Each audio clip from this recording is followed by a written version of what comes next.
Hello my online family. सत्संग जी प्यार से कहना धन्यकार जी। श्रीमद् भगवद गीता के 3 अध्याय मैंने पूरे पढ़े संक्षेप में, और उसके बाद मैंने एक कॉम्बो बनाया जिसमें मैक्सिमम पार्ट जो है उसमें कंप्लीट हो गया। आगे का जो थोड़ा सा पोर्शन रह गया है तो वैसे ही सरल शब्दों में जो मेरे जैसा नादान भी समझ पाए, सबके मन बुद्धि चित्त में ये भगवत गीता जो है कहीं वास करे, यही प्रयास है। तो शुरू करते हैं श्लोक के साथ। येऽप्यन्य देवता भक्ता ये जन्ते श्रद्धयान्विता तेऽपि मामेव कौन्तेय यजन्वद्विधिपूर्वक। भावार्थ: हे अर्जुन, यद्यपि श्रद्धा से युक्त जो सकाम भक्त दूसरे देवी देवताओं को पूजते हैं वो भी मुझे ही पूजते हैं, किंतु उनका यह पूजन अविधि पूर्ण अर्थात अज्ञान पूर्वक है। इनडायरेक्ट वे में हम चाहे किसी भी देवता की पूजा कर रहे हो, वो पूजा जो है जाने अनजाने में पहुंचती परमात्मा तक ही है। तो भगवान श्री कृष्ण जी महाराज कह रहे हैं कि वो पूजा कर तो रहे हैं उनकी, पर वो पूजा मुझ तक पहुंच रही है। आगे श्लोक में देखते हैं क्या कहते हैं भगवान श्री कृष्ण जी महाराज। अगले श्लोक में भगवान श्री कृष्ण जी महाराज इसको और क्लियर करते हैं। अहम ही सर्वज्ञानां प्रोक्ता स प्रभुरेव च न तो मामाभिजानन्ति तत्त्वेनात्र शश्वन्ति ते। भावार्थ: क्योंकि संपूर्ण यज्ञों का भोक्ता और स्वामी भी मैं ही हूँ, परंतु वे मुझ परमेश्वर तत्व को नहीं जानते हैं, इसी से गिरते हैं अर्थात पुनर्जन्म को प्राप्त होते हैं। जो भी देवी देवताओं की पूजा करते हैं, क्योंकि परमेश्वर की जानकारी नहीं है, देवी देवताओं की वो पूजा करते हैं तो वो उन्हीं के लोक में जाते हैं। जो परमात्मा को जान लेता है वही परमात्मा में मिलता है। जो परमात्मा की जानकारी नहीं कर पाता, जो देवी देवताओं की पूजा करता है, तो वो उन्हीं को प्राप्त होता है। इस श्लोक में भगवान श्री कृष्ण जी महाराज ने ये समझाया अर्जुन को। अगले श्लोक में देखते हैं भगवान श्री कृष्ण जी महाराज क्या कहना चाह रहे हैं। यान्ति देवव्रता देवान् प्रीत्य नास्ति पितृव्रता भूतानि यान्ति भूतेज्या यान्ति मद्या जिनोपि माम। इसमें बड़ी गहरी बात बोली भगवान श्री कृष्ण जी महाराज ने। जो देवताओं को पूजने वाले हैं वो देवताओं को प्राप्त हो जाते हैं, जो पितरों को पूजने वाले हैं वो पितरों को प्राप्त हो जाते हैं, जो भूतों को पूजने वाले हैं वो भूतों को प्राप्त हो जाते हैं, और जो मेरा पूजन करते हैं, मेरा पूजन करने वाले भक्त मुझ में ही मिल जाते हैं, मुझी को प्राप्त होते हैं। इसलिए मेरे भक्तों का पुनर्जन्म नहीं होता। स्पष्ट शब्दों में कह दिया, जो भूतों को पूजेंगे वो भूत बन जाएंगे, जो प्रेतों को पूजेंगे वो प्रेत हो जाएंगे, जो देवताओं को पूजेंगे वो देवताओं को प्राप्त हो जाएंगे। लेकिन मुझ अविनाशी को जो पूजते हैं, मेरी जानकारी करने के बाद, मुझे देखने के बाद, मेरा साक्षात्कार के बाद, ब्रह्म ज्ञान लेने के बाद, वो आवागमन के चक्कर से मुक्त हो जाते हैं। उनका दोबारा बर्थ नहीं होता, बर्थ रीबर्थ के साइकिल से वो हट जाते हैं। देखते हैं अगले श्लोक में भगवान श्री कृष्ण जी महाराज क्या समझा रहे हैं। कंक्लूड कर दिया इस वाले श्लोक में। सर्वधर्मात् परित्यज्य मामेकं शरणं व्रज अहं त्वा सर्वमाप्येभ्यो मोक्षयामि मा शुच। संपूर्ण धर्मों अर्थात संपूर्ण कर्तव्य कर्मों को मुझ में त्याग कर तू केवल मुझ सर्वशक्तिमान सर्वाधार परमेश्वर की शरण में आ जा। मैं तुझे समस्त पापों से मुक्त कर दूंगा, तू शोक मत कर। इसमें कंक्लूड कर दिया भगवान श्री कृष्ण जी महाराज ने, सर्वधर्म परित्यज्यान, सारे धर्मों को त्याग कर, सारी शंकाओं को त्याग कर सिर्फ मेरी शरण में आ जा, मैं तुझे हर पाप से मुक्त कर दूंगा। आगे देखते हैं भगवान श्री कृष्ण जी महाराज क्या समझा रहे हैं। अगले श्लोक में देखते हैं भगवान श्री कृष्ण जी महाराज क्या बोल रहे हैं। इमं परमं गुह्यं मद्भक्त्या स्वभिध्यास्यति, भक्ति मयि पराकृत्वा मामेवस्यत् संशय। भावार्थ, जो पुरुष मुझ में परम प्रेम करके परम रहस्य युक्त को मेरे भक्तों में कहेगा वह मुझको प्राप्त होगा, इसमें कोई संदेह नहीं है। दोबारा इसको सुने, बहुत गहरी लाइन है। जो पुरुष मुझ में परम प्रेम करके इस परम रहस्य युक्त को मेरे भक्तों में कहेगा वह मुझको प्राप्त होगा, इसमें कोई संदेह नहीं है। ब्रह्म ज्ञान लेना कितना जरूरी है, और जो ब्रह्म ज्ञान देगा, जो इस परमात्मा का जिक्र करेगा, वो भी मुक्त हो जाएगा।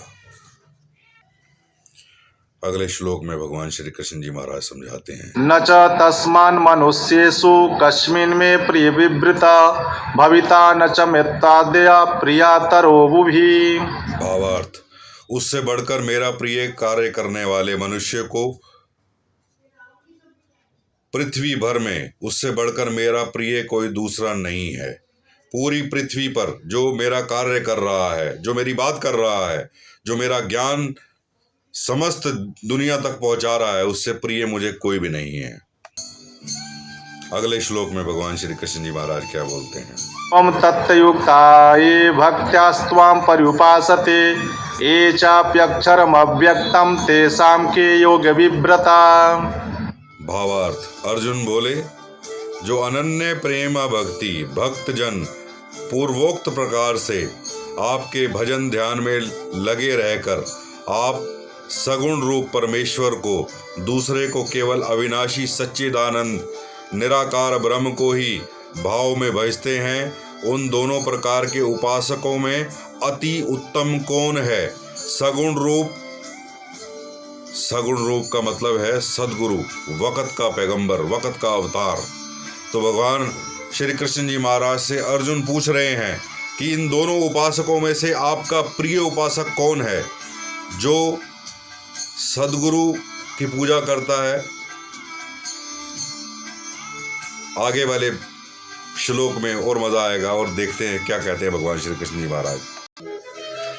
इस श्लोक में भगवान श्री कृष्ण जी महाराज कह रहे हैं, मया विश्व मनो ये माम नित्ययुक्ता उपासते, श्रद्धया परयोपेतास्ते में युक्त तमामता। भावार्थ, श्री कृष्ण भगवान बोले, मुझ में मन को एकाग्र करके निरंतर भजन ध्यान में लगे हुए भक्तजन अतिशय श्रेष्ठ श्रद्धा से युक्त मुझ सगुण परमेश्वर को भजते हैं, वो मुझको योगियों में अति योगी माने हैं, योगियों में भी अति योग्य योगी मानने हैं। जो मुझ में श्रद्धा पूर्वक भजन ध्यान में लगे हुए हैं, सगुण परमेश्वर को भजते हैं।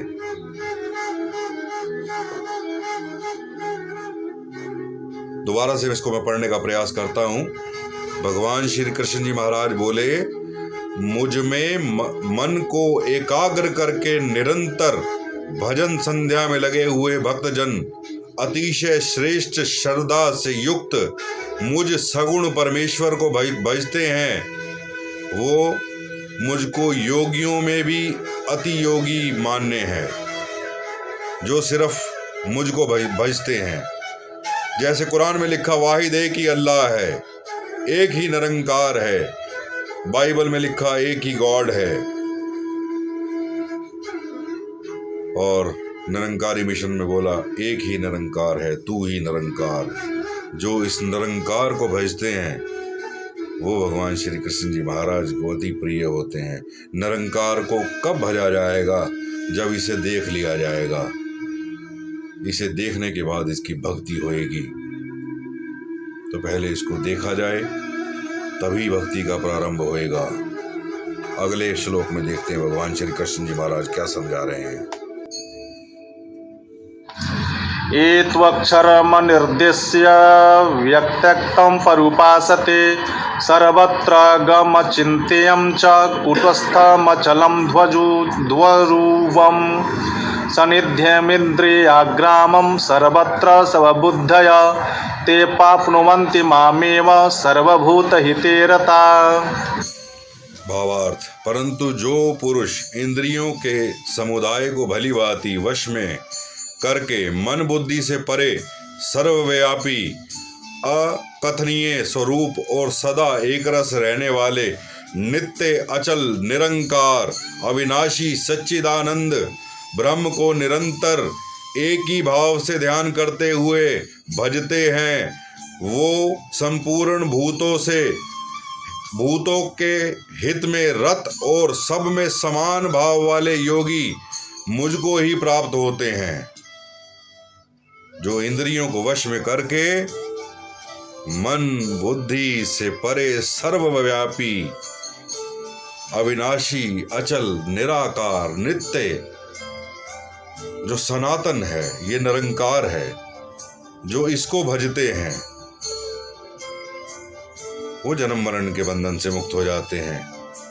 भगवान श्री कृष्ण जी महाराज ने कहा कि वो मुझको ही प्राप्त होते हैं। जैसे पहले के श्लोकों में कहा कि जो देवी देवताओं को पूजेंगे वो देवी देवताओं को प्राप्त हो जाएंगे, जो भूतों को पूजेंगे वो भूतों को प्राप्त हो जाएंगे,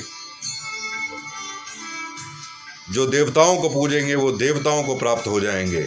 लेकिन मुझ अविनाशी को, मुझ निराकार को जो पूजेगा, मुझ निराकार की जो भक्ति करेगा, वो मुझ में विलीन हो जाएगा।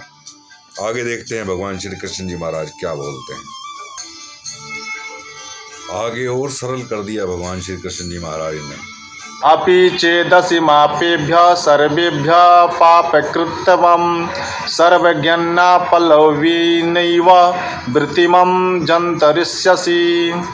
यदि तू अन्य पापियों से भी अधिक पाप करने वाला है तो भी तू ज्ञान रूपी नौका के द्वारा निसंदेह संपूर्ण समुद्र से भली भांति तर जाएगा।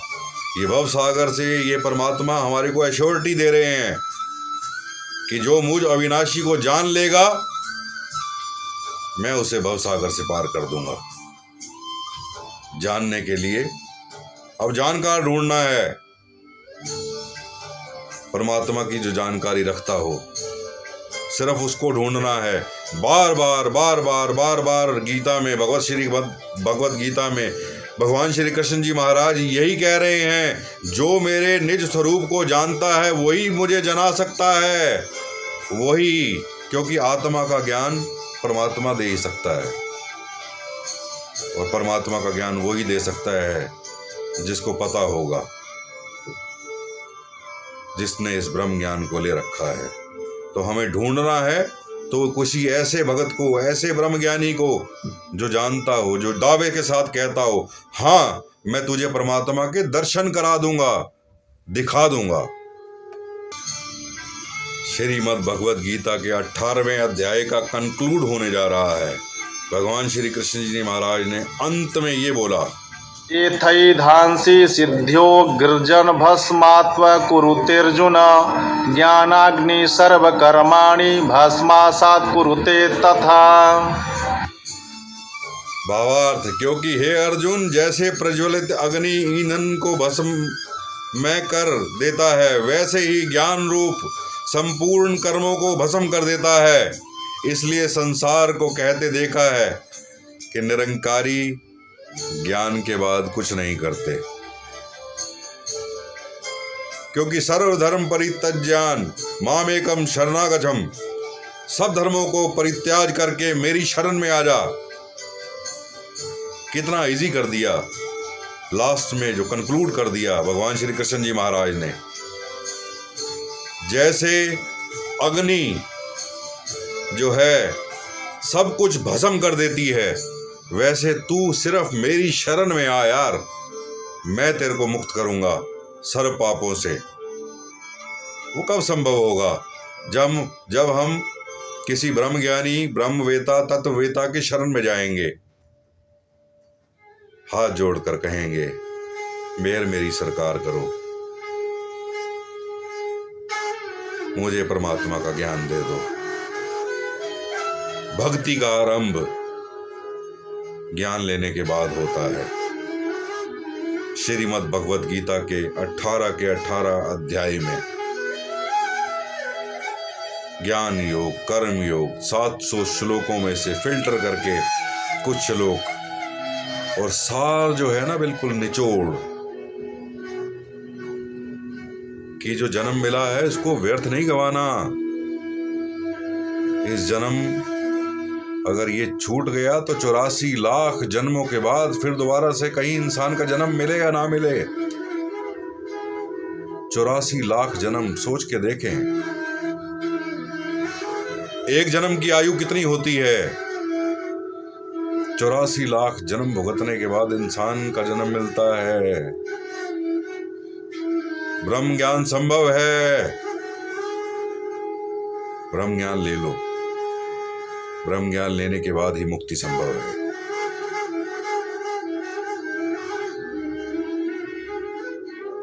बिना गुरु धारण किए मुक्ति नहीं। और गुरु भी कैसा चाहिए? संत और पारस में बड़ो अंतरो जान,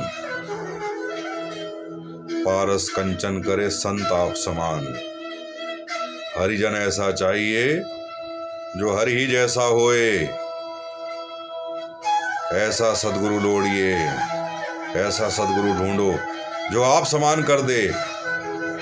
तो ही मोही मोही तो ही अंतर कैसा, जो वो अवस्था आपको प्रदान कर दे। मैंने आपको आवाज दे दी, मेरा कार्य निरंकार ने इस शरीर से ले लिया। अब ढूंढो, प्रार्थना करो इस पार ब्रह्म, इस निरंकार के आगे कि हे परमपिता परमेश्वर, हे निरंकार, बिना प्यास के तो पानी व्यर्थ है, बिना भूख के भोजन व्यर्थ है। पेट भरा हो, सामने 36 प्रकार के 56 प्रकार के भोग रखे हों, परमात्मा को पाने की तड़प इतनी होनी चाहिए जितना कि डूबता हुआ इंसान, उसको कुछ नहीं चाहिए, न धन, न वैभव, न स्त्री, न महल, न सोना, न चांदी, न हीरे, न मोती, उसको चाहिए एक सांस। अगर कहीं इतनी तड़प है आपके अंदर परमात्मा की प्राप्ति की, तो संभव है, आज के युग में भी संभव है। यकीन मानो, विश्वास करो।